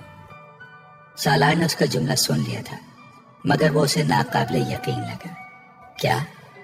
उसने जैसे तस्दीक चाही। जलाल बहुत अच्छी नात पढ़ता है। उसी तरह विंड स्क्रीन से बाहर झांकते हुए कहा, मगर इस बार उसकी आवाज कुछ बुलंद थी। बस आवाज की वजह से? सिंगर है? सालार ने तबसरा किया। इमामा ने नफी में सर हिलाया। फिर? बस वो नात ही पढ़ता है और बहुत खूबसूरत पढ़ता है। सालार हंसा। तुम सिर्फ उसके नात पढ़ने की वजह से उससे मोहब्बत में गिरफ्तार हुई? मैं कम से कम इस पर यकीन नहीं कर सकता। इमामा ने गर्दन मोड़कर उसकी तरफ देखा। तो मत करो, तुम्हारे यकीन की किसको जरूरत है? उसकी आवाज में सर्द महरी थी। गाड़ी में एक बार फिर खामोशी छा गई। फर्ज करो ये मान लिया जाए कि वाकई तुम उसके नात पढ़ने से कुछ मुतासिर होकर इतना आगे बढ़ गई। बारबरा कॉटलैंड के नोवेल वाला रोमांस ही हो गया ये तो। और तुम एक मेडिकल की स्टूडेंट होकर इतना मैच्योर जहन रखती हो। सालार ने बेरहमी से तबसरा किया। इमामा ने एक बार फिर गर्दन मोड़कर उसे देखा। मैं बहुत मैच्योर हूँ, बहुत ज्यादा। पिछले 2-4 सालों में मुझसे ज्यादा प्रैक्टिकल होकर किसी ने चीजों को नहीं देखा होगा। मेरी राय महफूज है। हो सकता है तुम्हारा प्रैक्टिकल होना मेरे प्रैक्टिकल होने से मुख्तलिफ हो। एनीवे, मैं जलाल की बात कर रहा था। वो जो तुम नात वगैरह का जिक्र कर रही थी उसकी बात। बात चीजों पर अपना इख्तियार नहीं होता, मेरा भी नहीं। इस बार इमामा की आवाज में शिकस्तगी थी। मैं फिर तुमसे इत्तेफाक नहीं करता। हर चीज अपने इख्तियार में होती है। कम से कम अपनी फीलिंग्स, इमोशंस और एक्शन पर इंसान को कंट्रोल होता है। हमें पता होता है कि हम किस शख्स के लिए किस तरह की फीलिंग्स डेवलप कर रहे हैं, क्यों कर रहे हैं, उसका भी पता होता है। और जब तक हम बाकायदा होश आवाज में रहते हुए उन फीलिंग्स को डेवलप नहीं होने देते, वो नहीं होती। اس لیے نہیں مان سکتا کہ ایسی چیزوں پر اپنا کنٹرول ہی نہ رہے۔ اس نے بات کرتے ہوئے دوسری بار امامہ کو دیکھا۔ اسے احساس ہوا کہ وہ اس کی بات نہیں سن رہی تھی۔ وہ پلکیں جھپکائے بغیر ونڈ اسکرین کو دیکھ رہی تھی، یہ شاید ونڈ اسکرین سے باہر دیکھ رہی تھی۔ اس کی آنکھیں متبرم تھیں اور اس وقت بھی ان میں نمی نظر آ رہی تھی۔ وہ ذہنی طور پر کہیں اور موجود تھی، کہاں یہ وہ نہیں جان سکتا تھا۔ اسے وہ ایک بار پھر ایب نارمل لگی۔ بہت دیر خاموشی سے ڈرائیو کرتے رہنے کے بعد سالار نے قدرے اکتا کر ایک بار پھر اسے مخاطب کیا۔ نعت پڑھنے کے علاوہ اس میں اور کون سی کوالٹی ہے؟ اس کی آواز بلند تھی۔ امامہ بے اختیار چونک گئی۔ نعت پڑھنے کے علاوہ اس میں اور کیا کوالٹی ہے؟ سالار نے اپنا سوال دہرایا۔ ہر وہ کوالٹی جو ایک اچھے انسان، اچھے مسلمان میں ہوتی ہے، امامہ نے کہا۔ مثلاً سالار نے بھنو اچکاتے ہوئے کہا، اگر نہ بھی ہوتی تو بھی وہ شخص حضرت محمد صلی اللہ علیہ وآلہ وسلم سے اتنی محبت کرتا ہے کہ میں اسے اس ایک کوالٹی کی خاطر کسی بھی دوسرے شخص پر ترجیح دیتی۔ سالار عجیب سے انداز میں مسکرایا۔ What a logic! ایسی باتوں کو تو میں واقعی نہیں سمجھ سکتا۔ اس نے گردن کو نفی میں ہلاتے ہوئے کہا، تم اپنی پسند سے شادی کرو گے یا اپنے پیرنٹس کی پسند سے؟ امامہ نے اچانک اس سے پوچھا۔ وہ حیران ہوا۔ آف کورس اپنی پسند سے، پیرنٹس کی پسند سے شادی کرنے والا زمانہ تو نہیں ہے یہ۔ اس نے کندھے اچکاتے ہوئے لاپرواہی سے کہا، تم بھی تو کسی کوالٹی کی وجہ سے کوئی لڑکی پسند کرو گے، شکل و صورت کی وجہ سے، یا پھر جس سے تمہاری انڈرسٹینڈنگ ہو جائے گی اس سے، ایسا ہی ہوگا نا؟ وہ پوچھ رہی تھی۔ یقیناً، سالار نے کہا، میں بھی تو یہی کر رہی ہوں۔ اپنی اپنی ترجیحات کی بات ہوتی ہے۔ تم ان چیزوں کی بنا پر کسی سے شادی کرو گے، میں بھی ایسی ہی ایک وجہ کی بنا پر شادی کرنا چاہتی تھی جلال نصر سے۔ وہ رکی۔ میری خواہش ہے کہ میری شادی اس سے ہو جو حضرت محمد صلی اللہ علیہ وآلہ وسلم سے مجھ سے زیادہ محبت رکھتا ہو۔ جلال النصر آپ صلی اللہ علیہ وآلہ وسلم سے مجھ سے زیادہ محبت کرتا تھا۔ مجھے لگا مجھے اسی شخص سے شادی کرنی چاہیے۔ میں نے تم سے کہا بعض چیزوں پر اختیار نہیں ہوتا، بعض خواہشات، بس ان سے چھٹکارا پانا ممکن نہیں ہوتا۔ اس نے افسردگی سے سر کو جھٹکتے ہوئے کہا، اور اب جب وہ شادی کر چکا ہے تو اب تم کیا کرو گی؟ پتہ نہیں، تم ایسا کرو کہ تم کسی اور نعت پڑھنے والے کو ڈھونڈ لو، تمہارا مسئلہ حل ہو جائے گا۔ وہ مذاق اڑانے والے انداز میں ہنسا۔ امامہ پل کے چپکائے بغیر اسے دیکھتی رہی۔ وہ سپاکی کی حد تک بے حس تھا۔ اس طرح کیوں دیکھ رہی ہو تم؟ میں مذاق کر رہا ہوں۔ وہ اب اپنی ہنسی پر قابو پا چکا تھا۔ امامہ نے کچھ کہنے کے بجائے گردن موڑ لی۔ تمہیں تمہارے فادر نے مارا ہے؟ سالار نے پہلے کی طرح کچھ دیر خاموش رہنے کے بعد بولنے کا معمول جاری رکھا۔ تمہیں کس نے بتایا؟ امامہ نے اسے دیکھے بغیر کہا، ملازمہ نے۔ سالار نے اطمینان سے جواب دیا، بیچاری یہ سمجھ رہی ہے کہ تم جو یہ شادی سے انکار کر رہی ہو وہ میری وجہ سے کر رہی ہو، اس لیے اس نے مجھ تک تمہاری حالت اظہار بڑے دردناک انداز میں پہنچائی تھی۔ مارا ہے تمہارے فادر نے؟ ہاں، اس نے بے تاثر انداز میں کہا۔ کیوں؟ میں نے پوچھا۔ شاید وہ ناراض تھے اس لیے۔ تم نے کیوں مارنے دیا؟ امامہ نے گردن موڑ کر اسے دیکھا۔ وہ میرے بابا ہیں، انہیں حق ہے، وہ مار سکتے ہیں مجھے۔ سالار نے حیرانی سے اسے دیکھا۔ ان کی جگہ کوئی بھی ہوتا وہ اس صورتحال میں یہی کرتا۔ مجھے یہ قابل اعتراض نہیں لگا۔ وہ بڑے ہموار لہجے میں کہہ رہی تھی، اگر مارنے کا حق ہے انہیں تو پھر تمہاری شادی کرنے کا بھی حق ہے۔ اس پر اتنا ہنگامہ کیوں کھڑا کر رہی ہو تم؟ سالار نے چھپتے ہوئے لہجے میں پوچھا۔ کسی مسلمان سے کرتے اور چاہے جہاں مرضی کر دیتے میں کروا لیتی، چاہے وہ جلال النصر نہ ہوتا۔ استہزائی انداز میں کہا۔ ہاں، اب بھی آخر کون سا ہو گئی ہے اس سے؟ اس کی آنکھوں میں ایک بار پھر نمی جھل ملا رہی تھی۔ تو تم ان سے یہ کہہ دیتی؟ کہا تھا؟ تم سمجھتے ہو میں نے نہیں کہا ہوگا؟ مجھے ایک بات پر حیرانی ہے، سالار نے چند لمحوں کے بعد کہا۔ آخر تم نے مجھ سے مدد لینے کا فیصلہ کیوں کیا؟ بلکہ کیسے کر لیا؟ تم مجھے خاصا ناپسند کرتی تھی۔ اس نے امامہ کی بات کا جواب دیے بغیر بات جاری رکھی۔ میرے پاس تمہارے علاوہ دوسرا کوئی آپشن نہیں تھا، امامہ نے مدھم آواز میں کہا۔ میری اپنی کوئی فرینڈ اس طرح کی مدد کرنے کی پوزیشن میں نہیں تھی جس طرح کوئی لڑکا کر سکتا تھا۔ اسجد کے علاوہ صرف جلال اور تم سے واقف تھی، اور سب سے قریب ترین صرف تم تھے جس سے میں فوری طور پر رابطہ کر سکتی تھی، اس لیے میں نے تم سے رابطہ کیا۔ وہ مدھم آواز میں رک رک کر بولتی رہی۔ تمہیں یقین تھا کہ میں تمہاری مدد کروں گا؟ نہیں، میں نے صرف ایک رسک لیا تھا۔ یقین کیسے ہو سکتا تھا مجھے کہ تم میری مدد کرو گے؟ میں نے بتایا نا، میرے پاس تمہارے علاوہ کوئی آپشن نہیں تھا۔ یعنی تم نے ضرورت کے وقت گدھے کو باپ بنا لیا۔ اس کے بے حد عجیب لہجے میں کیے گئے تبصرے نے یک دم امامہ کو خاموش ہو جانے پر مجبور کر دیا۔ وہ بات منہ پر مارنے میں ماہر تھا، مگر اس نے غلط بھی نہیں کہا تھا۔ ویری انٹرسٹنگ، اس نے امامہ کے جواب کے انتظار کیے بغیر کہا، جیسے اپنے تبصرے پر خود ہی محظوظ ہوا تھا۔ میں گاڑی کچھ دیر کے لیے یہاں روکنا چاہ رہا ہوں۔ سالار نے سڑک کے کنارے بنے ہوئے ایک سستے قسم کے ہوٹل اور سروس اسٹیشن کو دیکھتے ہوئے کہا، میں ذرا ٹائر چیک کروانا چاہ رہا ہوں۔ گاڑی میں دوسرا ٹائر نہیں ہے، راستے میں اگر کہیں ٹائر فلیٹ ہو گیا تو بہت مسئلہ ہوگا۔ امامہ نے صرف سر ہلانے پر اکتفا کیا۔ وہ گاڑی موڑ کر اندر لے گیا۔ اس وقت دور کہیں فجر کی اذان ہو رہی تھی۔ ہوٹل میں کام کرنے والے 2-4 لوگوں کے علاوہ وہاں کوئی اور نہیں تھا۔ اسے گاڑی اندر لاتے دیکھ کر ایک آدمی باہر نکل آیا۔ شاید وہ گاڑی کی آواز سن کر آیا تھا۔ سالار گاڑی کا دروازہ کھول کر نیچے اتر گیا۔ وہ کچھ دیر سیٹ کے پشت سے سر ٹکائے آنکھیں بند کیے بیٹھی رہی۔ آذان کی آواز کچھ زیادہ بلند ہو گئی تھی۔ امامہ نے آنکھیں کھول دی۔ کار کا دروازہ کھول کر وہ باہر نکل آئی۔ دروازہ کھلنے کی آواز پر سالار نے گردن موڑ کر اس سے دیکھا۔ یہاں کتنی دیر رکنا ہے؟ وہ سالار سے پوچھ رہی تھی۔ 10-15 منٹ، میں انجن بھی ایک دفعہ چیک کروانا چاہتا ہوں۔ میں نماز پڑھنا چاہتی ہوں، مجھے وضو کرنا ہے، اس نے سالار سے کہا۔ اس سے پہلے کہ سالار کچھ کہتا، اس آدمی نے بلند آواز میں اسے پکارتے ہوئے کہا، باجی وضو کرنا ہے تو اس ڈرم سے پانی لے لیں۔ اور وہ نماز کہاں پڑھے گی؟ سالار نے اس آدمی سے پوچھا۔ یہ سامنے والے کمرے میں جائے نماز دے دیتا ہوں۔ وہ اب پائپ اتار رہا تھا۔ پہلے جائے نماز دیتا ہوں، پھر انجن آ کر چیک کرتا ہوں، اس آدمی نے اس کمرے کی طرف جاتے ہوئے کہا۔ سالار نے دور سے امامہ کو اس ڈرم کے پاس کچھ تذبذب کی حالت میں کھڑے دیکھا۔ وہ لاشعوری طور پر آگے چلا آیا۔ وہ تارکول کا ایک بہت بڑا خالی ڈرم تھا جسے ایک ڈھکن سے کور کیا گیا تھا۔ اس میں سے پانی کیسے لوں؟ امامہ نے قدموں کی چاپ پر پیچھے مڑ کر دیکھا۔ سالار نے ادھر ادھر نظر دوڑائی۔ کچھ فاصلے پر ایک بالٹی پڑی ہوئی تھی۔ وہ اس بالٹی کو اٹھا لایا۔ میرا خیال ہے یہ اس بالٹی کو پانی نکالنے کے لیے استعمال کرتے ہیں، اس نے امامہ سے کہتے ہوئے ڈرم کا ڈھکن اٹھایا اور اس میں سے پانی بالٹی میں بھر لیا۔ میں کرا دیتا ہوں وضو۔ سالار کو اس کے چہرے پر تذبذب نظر آیا، مگر پھر کچھ کہنے کے بجائے وہ اپنی آستین اوپر کرنے لگی۔ اپنی گھڑی اتار کر اس نے سالار کی طرف بڑھا دی اور پنجوں کے بل زمین پر بیٹھ گئی۔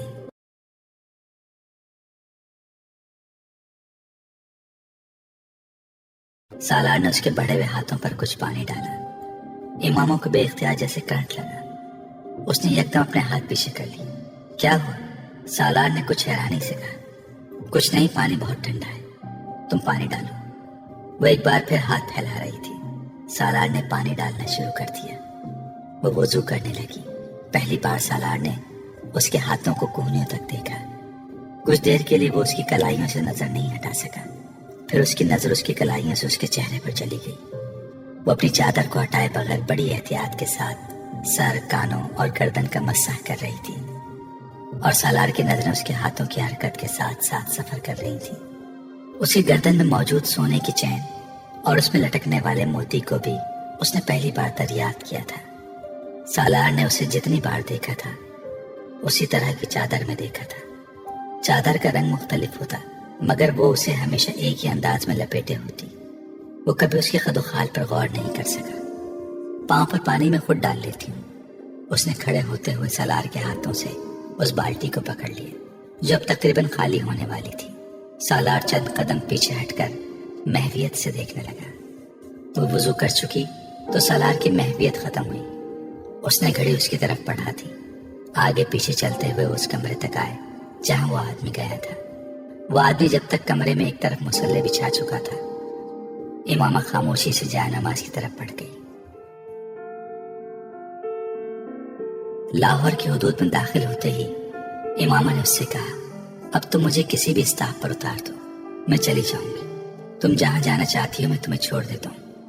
اتنی دھند میں کسی ٹرانسپورٹ کا انتظار کرتے تمہیں بہت وقت لگے گا۔ سڑکیں اس وقت تقریباً ویران تھیں، حالانکہ صبح ہو چکی تھی، مگر دھند نے ہر چیز کو لپیٹ میں لے رکھا تھا۔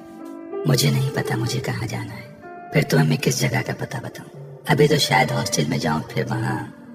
سالار نے اس کی بات کاٹ دی۔ तो फिर मैं तुम्हें हॉस्टल छोड़ देता हूँ। कुछ फासला इस तरह खामोशी से तय हुआ।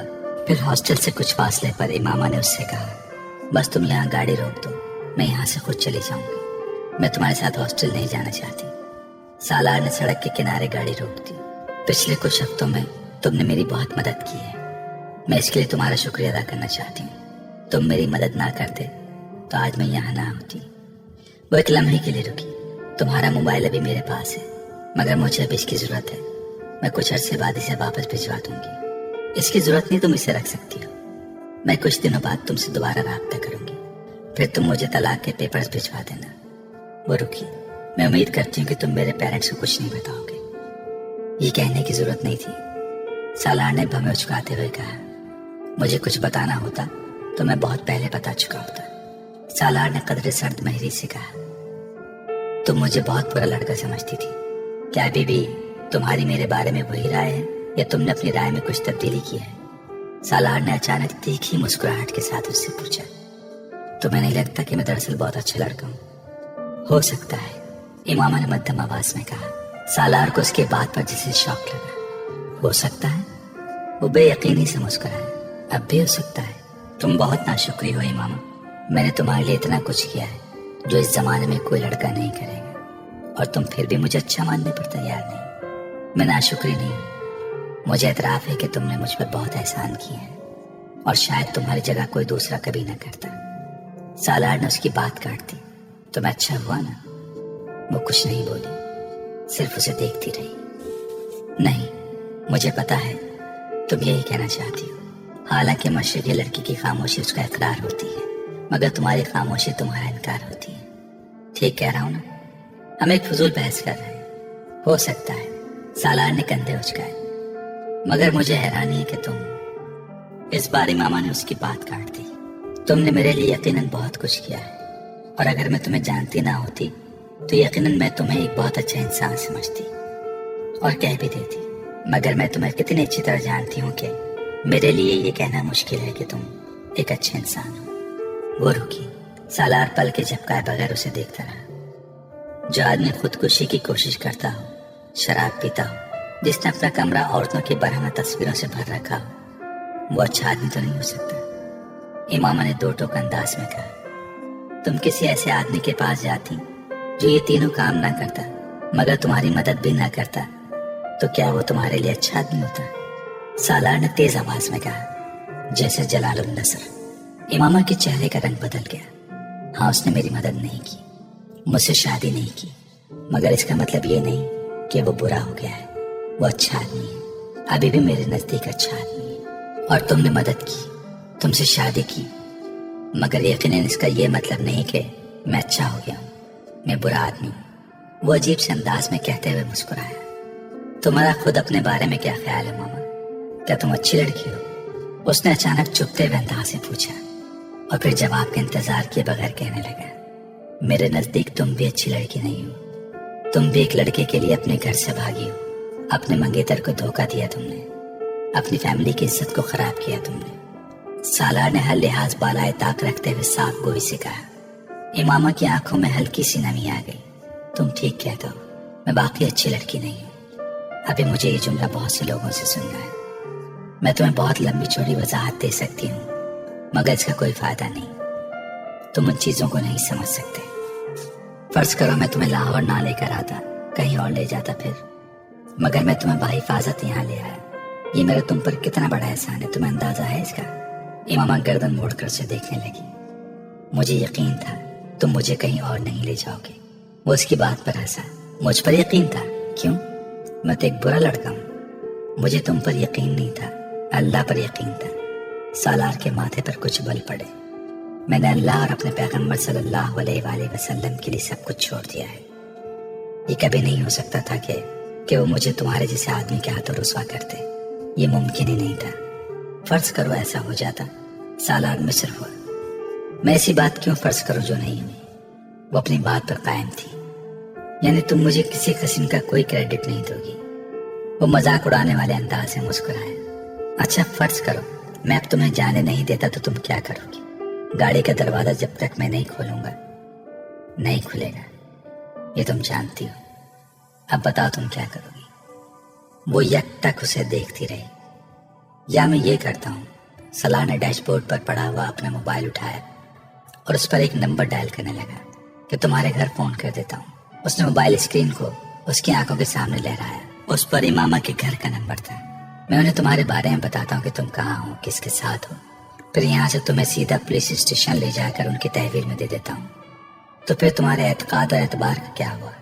वो मजाक उड़ाने वाले अंदाज में कह रहा था। इमामा चुपचाप उसे देखती रही। सालार को बेहद खुशी महसूस हुई। सालार ने मोबाइल ऑफ करते हुए एक बार फिर उसकी आंखों के सामने लहराया। कितना बड़ा एहसान कर रहा हूँ तुम पर कि ऐसा नहीं कर रहा। उसने मोबाइल को दोबारा डैशबोर्ड पर रखते हुए कहा, हालांकि तुम बेबस हो, कुछ भी नहीं कर सकती। इस तरह रात को मैं तुम्हें कहीं और ले जाता तो तुम क्या कर लेती? मैं तुम्हें शूट कर देती। सालार ने हैरानी से उसे देखा, फिर कहका मार का हंसा। क्या कर देती? मैं तुम्हें शूट कर देती। उसने उसी अंदाज में रुक रुक कर उसे कहा। वो स्टीयरिंग पर दोनों हाथ रखकर खिलखिला कर हंसा। कभी जिंदगी में पिस्टल देखा भी है तुमने? उसने इमामा का मजाक उड़ाते हुए कहा। सालार ने उसे झुकते और अपने पाँव की तरफ हाथ बढ़ाते देखा। जब वो सीधी हुई तो उसने सालार से कहा, शायद इसे कहते हैं। सालार हंसना भूल गया। उसके दाएं हाथ में छोटे साइज का एक बहुत खूबसूरत और कीमती लेडीज पिस्टल था। सालार पिस्टल पर उसके हाथों की गिरफ्त देखकर जान गया था कि वो किसी अनाड़ी के हाथ में नहीं था। उसने बेयकीनी से इमामा को देखा। तुम मुझे शूट कर सकती थी? हाँ, मैं तुम्हें शूट कर सकती थी, मगर मैंने ऐसा नहीं किया क्योंकि तुमने मुझे कोई धोखा नहीं दिया। उसने मुस्तहकम आवाज में कहा। उसने पिस्टल सालार की तरफ नहीं किया था, सिर्फ अपने हाथ में रखा था। गाड़ी का लॉक। उसने बात अधूरी छोड़ते हुए सालार से कहा। सालार ने गैर इरादी तौर पर अपनी तरफ मौजूद बटन को दबाकर लॉक खोल दिया। इमामा ने दरवाजा खोल दिया। वो अब अपनी पिस्टल अपनी गोद में मौजूद बैग में रख रही थी। दोनों के दरमियान मजीद कोई बात नहीं हुई। इमामा ने गाड़ी से निकलकर उसका दरवाजा बंद कर दिया। सालार ने उसे तेज कदमों के साथ एक करीब आती हुई वैगन की तरफ जाते देखा और फिर उसमें सवार होते देखा। उसकी कुव्वत मुशाहिदा बहुत तेज थी। वो किसी भी शख्स के चेहरे को पढ़ सकता था और उसे इस चीज पर बड़ा जोम था। मगर वहां उस धुंध आलूद सड़क पर गाड़ी पर बैठे हुए उसने एतराफ किया, वो इमामा हाशिम को नहीं जान सका था। वो अगले कई मिनट तक स्टीयरिंग पर दोनों हाथ रखे बेयकीनी के आलम में वहीं बैठा रहा था। इमामा हाशिम के लिए उसकी नापसंदीदगी में कुछ और इजाफा हो गया था। वो वापसी पर धुंध की परवाह किए बगैर पूरी रफ्तार से गाड़ी चला कर आया था। पूरे रास्ते उसका जहन उसी अधेड़ बंद में लगा हुआ था कि उसने पिस्टल आखिर कहां से निकाला था। वो पूरे बसूख से कह सकता था कि जिस वक्त वो वजू के लिए पांव धो रही थी उस वक्त वो पिस्टल उसकी पिंडी के साथ नहीं था, वरना वो जरूर उसे देख लेता। बाद में नमाज पढ़ने के दौरान भी वो बगौर उसे सर से पांव तक देखता रहा था। पिस्टल तब भी उसकी पिंडी के साथ बंधा हुआ नहीं था। वो बर्गर खाने और चाय पीने के बाद गाड़ी में आकर बैठ गई थी। वो कुछ देर बाद गाड़ी में आया था। वो यकीनन गाड़ी में मौजूद उसके बैग में ही होगा। वो अंदाजे लगाता रहा। वो जिस वक्त अपने घर पहुंचा उसका मूड ऑफ था। गेट से गाड़ी अंदर ले जाते हुए उसने चौकीदार को अपनी तरफ बुलाया। रात को मैं जिस लड़की के साथ यहाँ से गया था तुम उसके बारे में किसी को नहीं बताओगे, बल्कि मैं रात को कहीं नहीं गया, समझ आया? उसने तहकमाना अंदाज में कहा। जी, मैं किसी को नहीं बताऊंगा। चौकीदार ने फर्माबरदारी से सर हिलाया। वो अहमक नहीं था कि ऐसी चीजों के बारे में किसी को बताता फिरता। अपने कमरे में आकर वो इत्मीनान के साथ सो गया। उसका उस दिन कहीं जाने का इरादा नहीं था। वो उस वक्त गहरी नींद में था जब उसने अचानक किसी को अपने कमरे के दरवाजे को जोर जोर से बजाते सुना। वो एकदम उठकर बैठ गया। दरवाजा बाकी बज रहा था। उसने मुंदी हुई नजरों से वॉल क्लॉक को देखा जो 4 बजा रहा था। अपनी आंखों को रगड़ते हुए वो अपने बेड से उठ खड़ा हुआ। उसे दरवाजा बजाने वाले पर शदीद गुस्सा आ रहा था। उसी गुस्से के आलम में उसने बड़बड़ाते हुए एक झटके के साथ दरवाजा खोल दिया। बाहर मुलाजिम खड़ा था। क्या तकलीफ है तुम्हें? क्यों इस तरह दरवाजा बजा रहे हो? दरवाजा तोड़ना चाहते हो तुम? वो दरवाजा खोलते ही मुलाजिम पर चिल्लाया।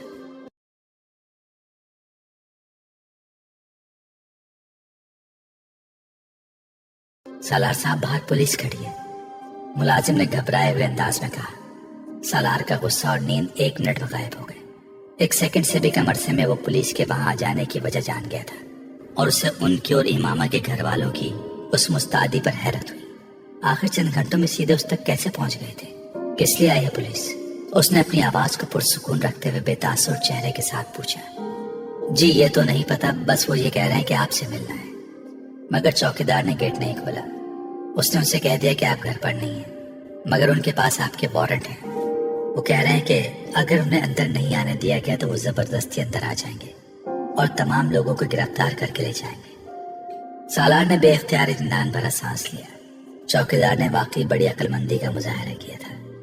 اسے یقیناً یہ اندازہ ہو گیا تھا کہ پولیس رات والی لڑکی کے معاملے میں ہی تفتیش کے لیے وہاں آئی تھی، اس لیے اس نے نہ تو پولیس کو اندر آنے دیا اور نہ ہی انہیں یہ بتایا کہ سالار گھر پر موجود تھا۔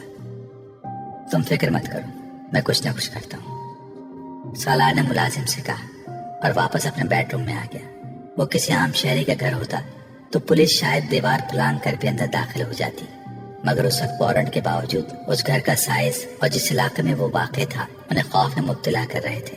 اگر امامہ کا خاندان بھی اثر و رسوخ والا نہیں ہوتا تو شاید اس وقت پولیس اس سیکٹر میں آنے اور خاص طور پر وارنٹ کے ساتھ آنے کی جرت ہی نہ کرتی، مگر اس وقت پولیس کے سامنے آگے کنواں پیچھے کھائی والی صورت تھی۔ سالار نے بیڈ روم کے اندر آتے ہی فون اٹھا کر کراچی سکندر عثمان کو فون کیا۔ پاپا ایک چھوٹا سا پرابلم ہو گیا ہے، اس نے چھوٹتے ہی کہا۔ یہاں ہمارے گھر کے باہر پولیس کھڑی ہے اور ان کے پاس میری گرفتاری کے وارنٹ ہیں۔ سکندر عثمان کے ہاتھ سے موبائل گرتے گرتے بچا۔ کیوں؟ یہ تو نہیں پتا پاپا، میں سو رہا تھا، ملازم نے جگا کر مجھے بتایا۔ کیا میں پولیس والوں سے جا کر پوچھوں کہ وہ کس سلسلے میں مجھے گرفتار کرنا چاہتے ہیں؟ سالار نے بڑی فرما برداری اور معصومیت کے ساتھ سکندر عثمان سے پوچھا۔ نہیں، باہر نکلنے یا پولیس کو اندر بلوانے کی ضرورت نہیں ہے، تم اپنے کمرے میں ہی رہو، میں تھوڑی دیر بعد تمہیں رنگ کرتا ہوں۔ سکندر عثمان نے عجلت کے عالم میں موبائل بند کر دیا۔ سالار نے مطمئن ہو کر فون رکھ دیا۔ وہ جانتا تھا کہ اب کچھ دیر بعد پولیس وہاں نہیں ہوگی، اور واقعی ایسا ہی ہوا تھا۔ 10-15 منٹ کے بعد ملازم نے آ کر اسے پولیس کے جانے کے بارے میں بتایا۔ ملازم ابھی اس سے بات ہی کر رہا تھا جب سکندر نے دوبارہ کال کی تھی۔ پولیس چلی گئی ہے؟ سکندر نے اس کی آواز سنتے ہی کہا، ہاں چلی گئی ہے۔ سالار نے بڑے اطمینان بھرے انداز میں کہا، اب تم میری بات ٹھیک طرح سنو، میں اور تمہاری ممی رات کو کراچی سے اسلام آباد پہنچ رہے ہیں، تم تب تک گھر سے کہیں نہیں نکلو گے، سنا تم نے؟ سالار کو ان کی بات کرنے کا انداز بہت عجیب سا لگا۔ انہوں نے بہت اکھڑا انداز اور سرد مہری سے اس سے بات کی تھی۔ سن لیا۔ وہ دوسری طرف سے فون بند کر چکے تھے۔ سالار ابھی فون بند کر رہا تھا جب اس کی نظر اپنے کمرے کے کارپیٹ پر پڑی۔ وہاں جوتے کے نشانات تھے۔ ملازم بھی قدر حیرانی کے عالم میں ان نشانات کو دیکھ رہا تھا جو کھڑکی سے قطار کی صورت میں بڑھ رہے تھے۔ جوتے کے نشانات کو صاف کر دو، سالار نے تحکمانہ انداز میں کہا۔ ملازم کمرے سے باہر چلا گیا۔ سالار اٹھ کر کھڑکی کی طرف آ گیا۔ اس نے وہ سلائیڈنگ ونڈو پوری طرح کھول دی۔